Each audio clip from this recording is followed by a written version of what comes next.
We are doing the Russian-Ukraine war. I have background and family in Ukraine, so I know a bit about Ukraine.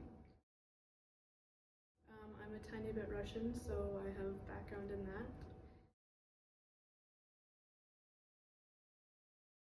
So a little background on the war. This specific war started in February 2014. In April, Russia seized multiple towns and cities in Ukraine. In 2015, both Russia and Ukraine signed a form to end conflict called the Minsk I, but this was never implemented. In 2021, Russia lined the Ukraine border and denied all allegations of their planned attack. February 2022, they launched a full-on invasion, still denying their plans, then launched the attack. December 2023 to April 2024, missile and drone attacks increased.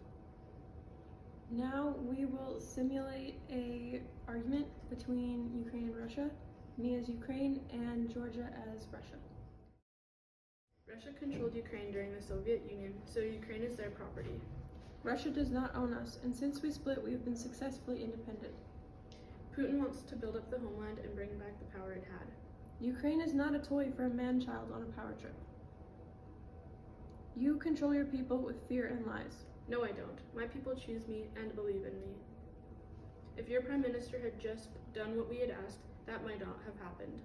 Ukraine does not need to bend to your hand. We are strong and independent. We are not your property and can function without you. We just want peace. No, you don't. I asked you to negotiate peace if you pull out of our territories, and you did not remove your troops, and you did not show up to the meeting.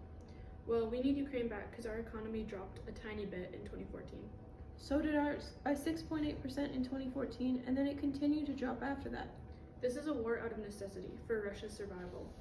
Our economy is no better off than yours. You prioritize power and land, not help in your country. Otherwise, you wouldn't have started a war in your country, a war your country can't afford.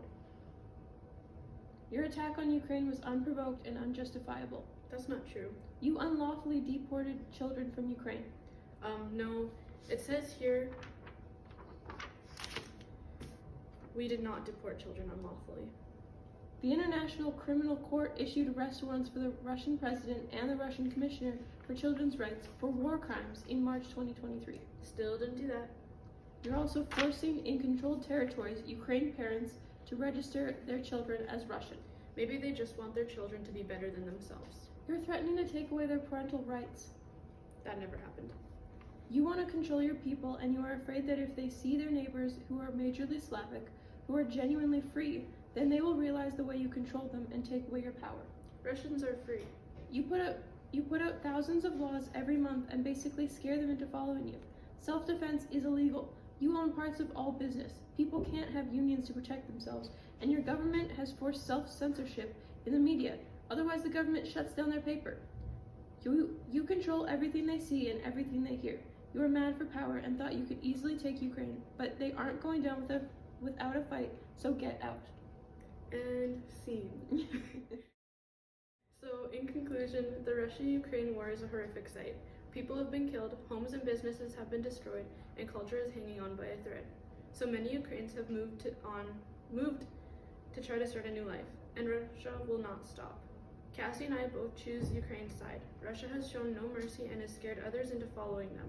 We both agree that this war has been a tragic event and would never wish this to happen anywhere.